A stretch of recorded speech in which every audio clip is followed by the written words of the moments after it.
Oke, halo semuanya, selamat datang di podcast Suara Berkelas. Oke, kali ini saya perkenalan dulu.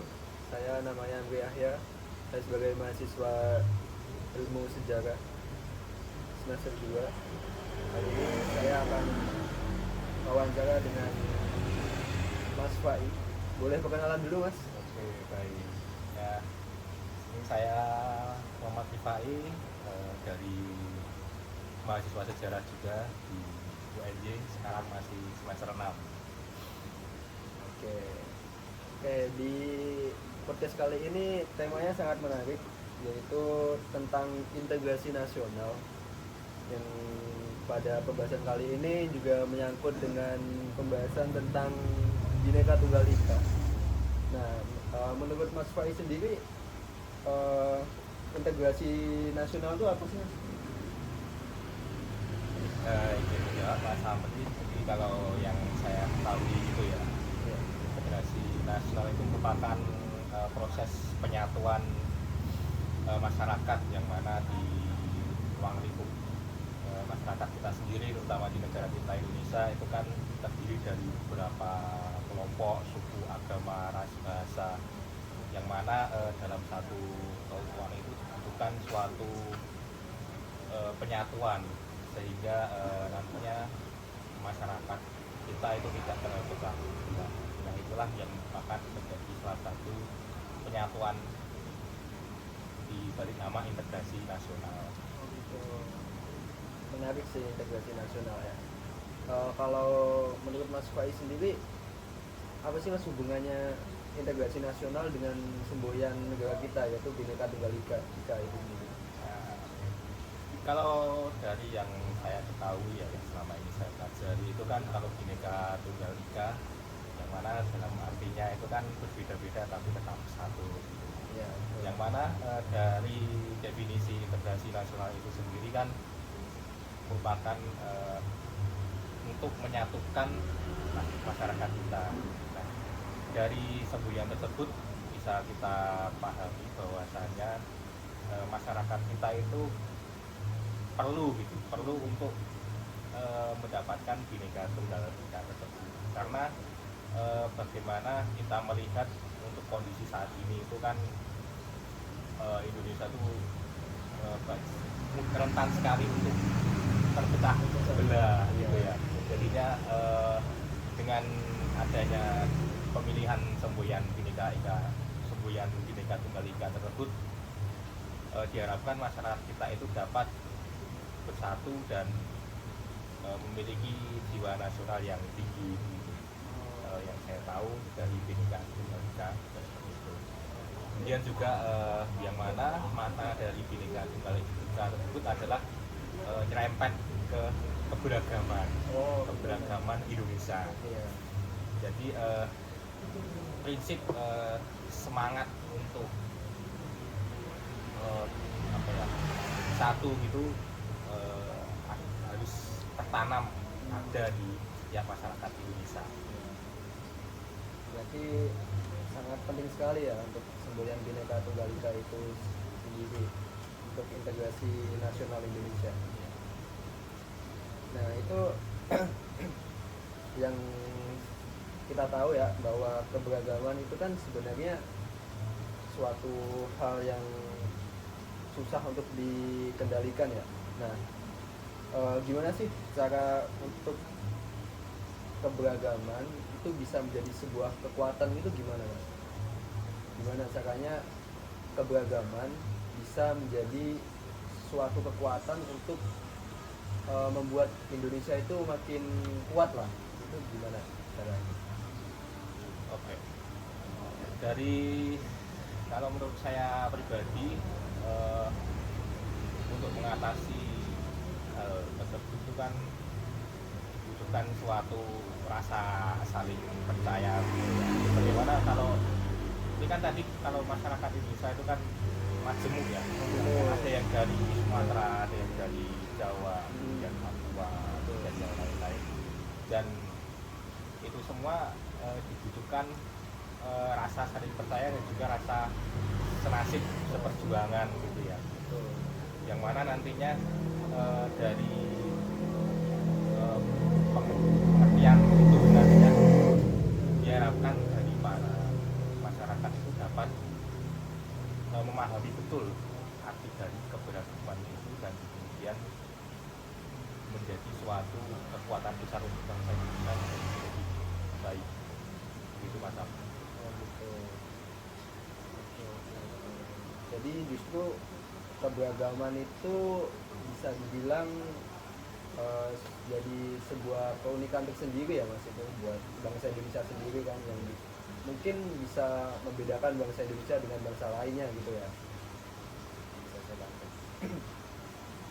Oke, selanjutnya di zaman sekarang kan yang namanya integrasi itu lambat laun mulai memudar ya Mas. Nah itu apa sih Mas tantangan terbesar di masa sekarang untuk integrasi nasional itu sendiri? Oke, tantangan terbesar untuk integrasi nasional. Ya. Kalau melihat di zaman sekarang itu kan TikTok itu paling berkembang ya. Oh Mas, iya, pasti. media sosial bagaimana ada Instagram, banyak ada TikTok di Instagram, TikTok kemudian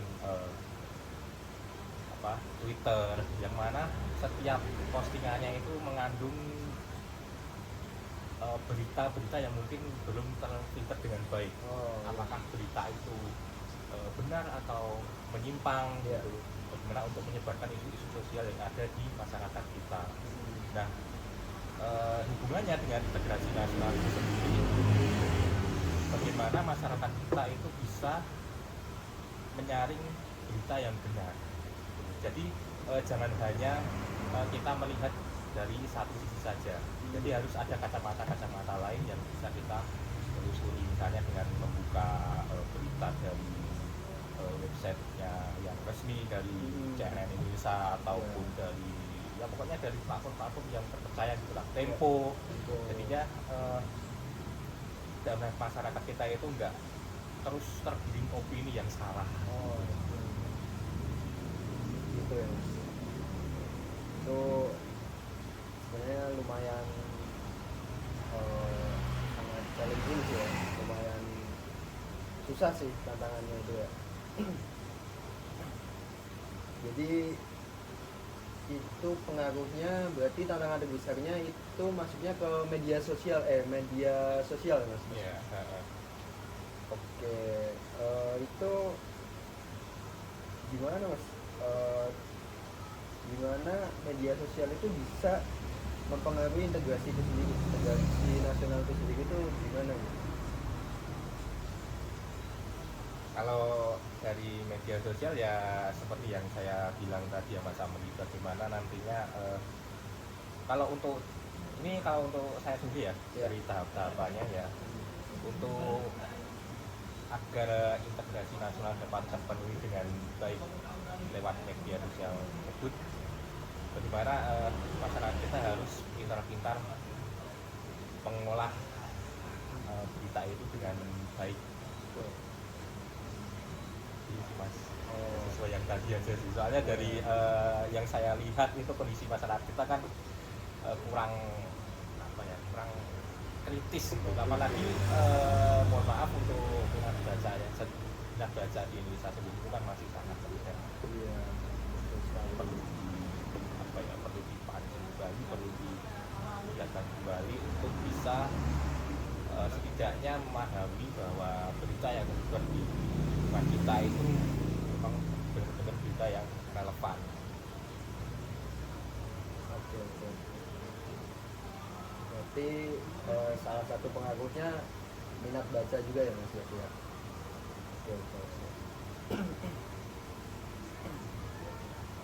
Oke. Tapi Mas di saat ini juga kan perbedaan itu masih banyak menimbulkan konflik gitu loh Mas. Nah itu kenapa Mas? Kenapa bisa masih banyak konflik yang ditimbulkan oleh keberagaman tadi Mas? Kenapa itu bisa terjadi?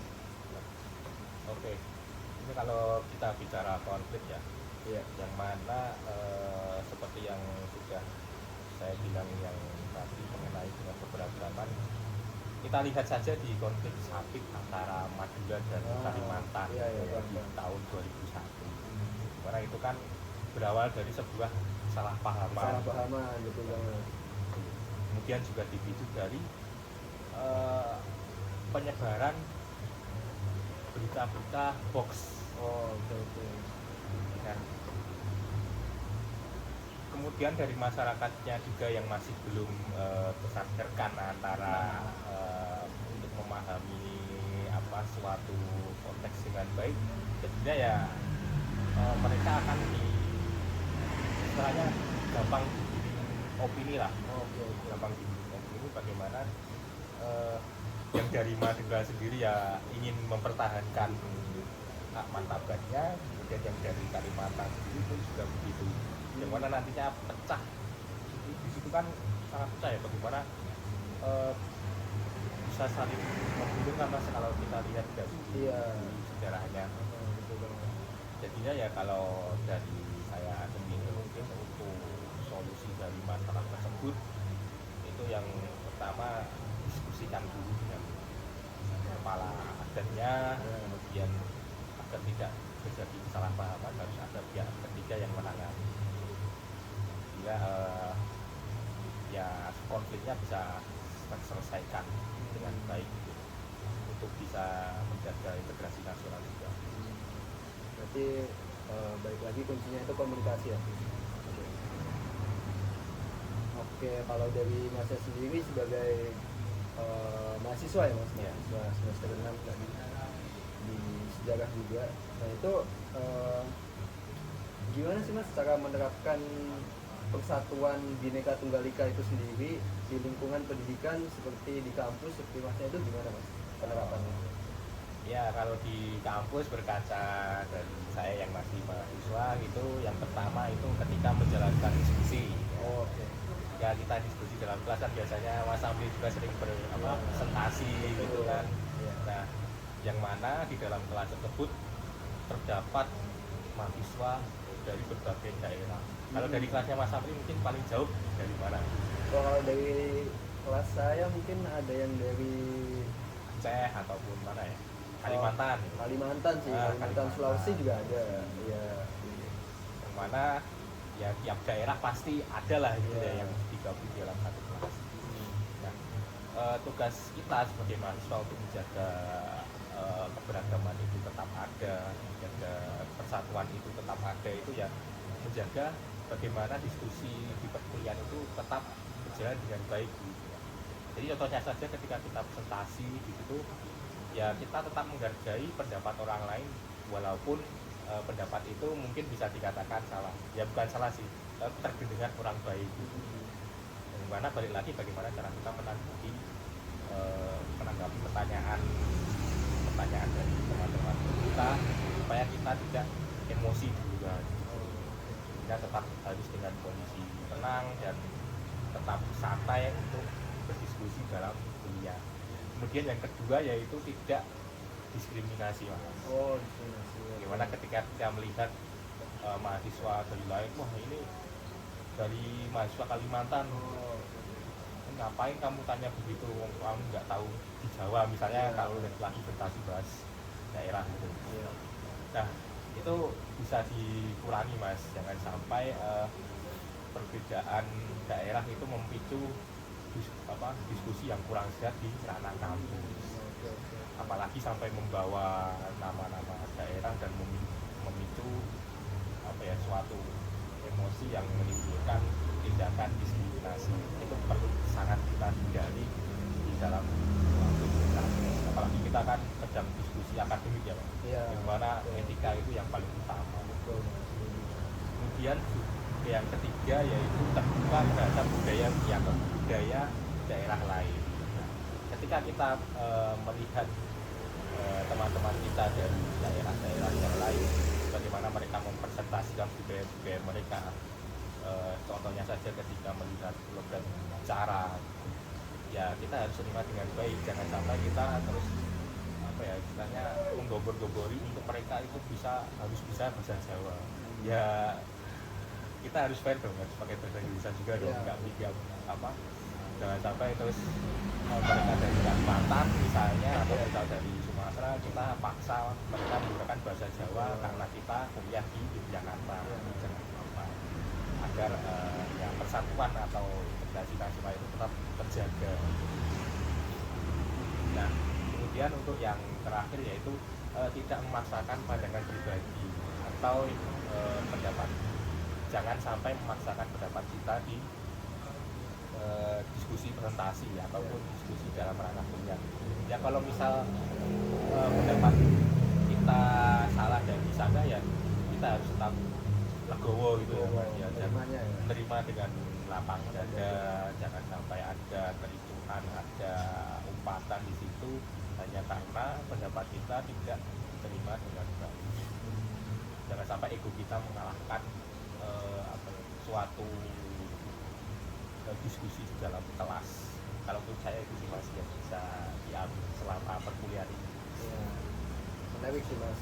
Yang saya tangkap sih yang paling utama tadi ya apa ya, pentingnya toleransi ya Mas. Toleransi itu yang jadi garis besar utama untuk bisa menjaga persatuan. Yes, yes. Berarti di mengacu di pengalaman Masnya sendiri, pernah ada nggak sih Mas di itu konflik antar mahasiswa atau teman Masnya sendiri lah, itu dalam kelas atau dalam diskusi itu pernah terjadi nggak Mas itu?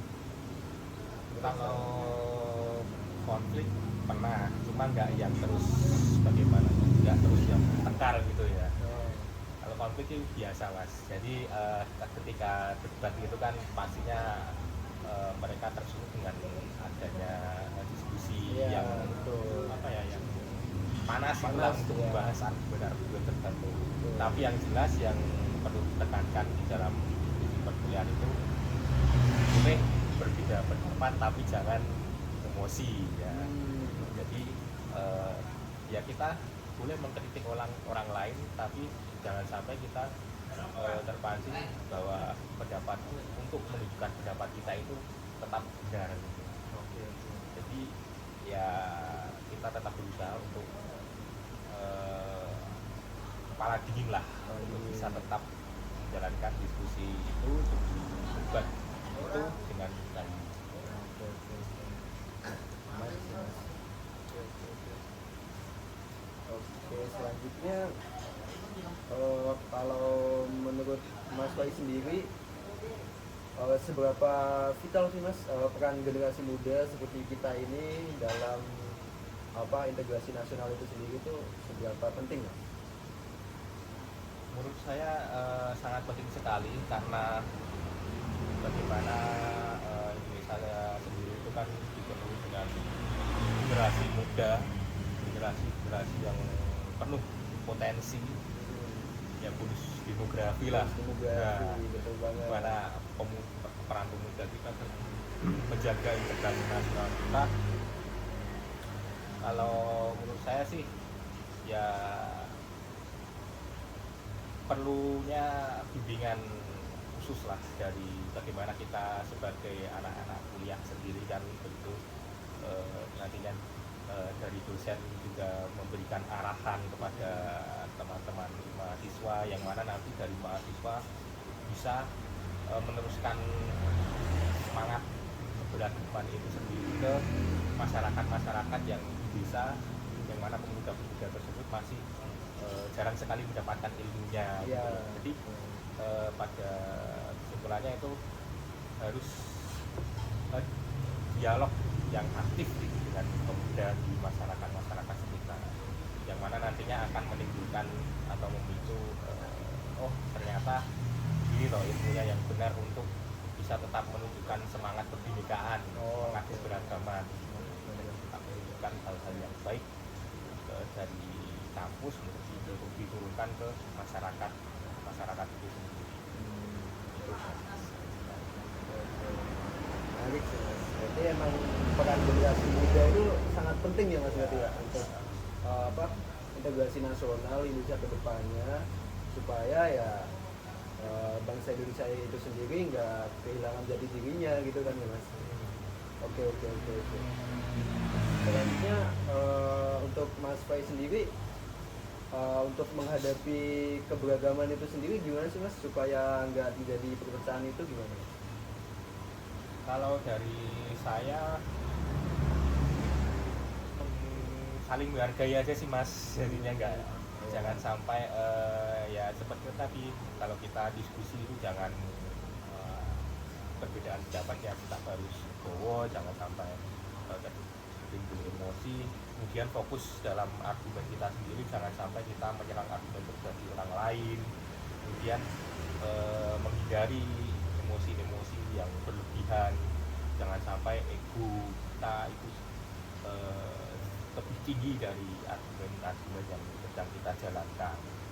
Kemudian mencari titik temu yang baik. Titik temu yang dimaksud adalah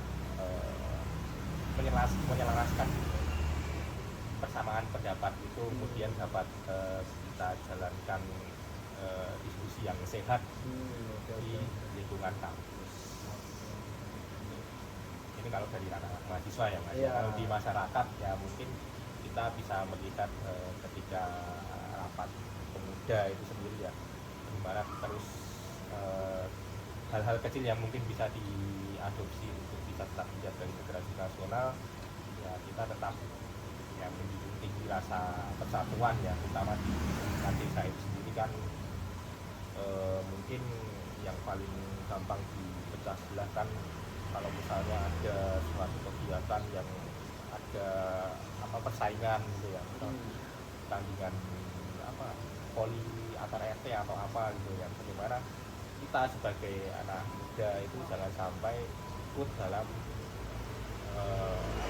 perbedaan pemikiran tersebut. Harusnya sebisa mungkin kita sebagai generasi muda tetap menjaga hubungan antara pemuda desa, kemudian hubungan antara masyarakat itu terjalin dengan sangat baik, supaya nggak ada perpecahan itu tadi ya Mas. Kalau Mas Fai sendiri menurut Mas Fai ya integrasi nasional di Indonesia itu masih kuatkah atau udah mulai melemah Mas? Menurut saya ya so-so lah gimana ya ngomongnya, 50-50 ya? soalnya ya kita berkaca lagi di negara kita itu masih kurangnya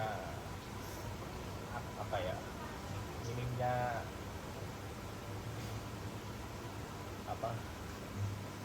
motivasi untuk menjaga keutuhan keberagaman itu sendiri gitu. Jadinya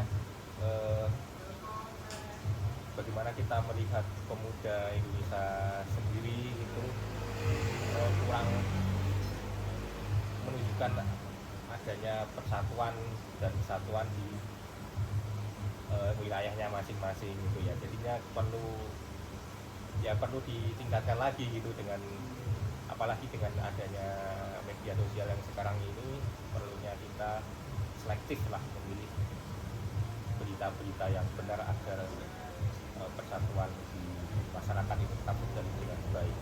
Ya. Berarti masih perlu dikuatkan lagi ya Mas? Dikuatkan terutama dari pemudanya itu. Pemuda. Oke. Pembahasan yang seru ya Mas. Ya. Mungkin dari Mas Fai sendiri ada kalimat penutup mungkin buat penonton semuanya, mungkin boleh silakan. Kalimat penutup ya. Iya boleh, bebas. Oke. Yang jelas, jadilah pemuda yang sehat akal dan sehat hati. Jangan sampai kita mudah terprovokasi dengan hoax ataupun berita-berita yang tidak relevan, terutama di era digital ini. Itu sih dari saya. Oke, luar biasa. Oke, jadi teman-teman begitulah integrasi nasional di Indonesia masih perlu dikuatkan lagi, masih banyak yang perlu ditingkatkan apalagi di generasi muda itu menjadi kunci untuk perkembangan Indonesia sendiri. Dari saya sendiri paling apa ya, lebih apa ya bahasanya itu, penting untuk persatuan di Indonesia itu penting banget, dan jangan sampai kita terpecah belah hanya karena suatu perbedaan suku atau perbedaan bahasa atau perbedaan ras gitulah. Jadi kita itu harus bersatu atas nama Indonesia gitulah intinya. Jadi mungkin itu aja. Terima kasih yang udah nonton sampai akhir. Terima kasih juga buat Mas Fai. Sampai sama-sama. ketemu lain waktu. Siap. Oke, terima kasih.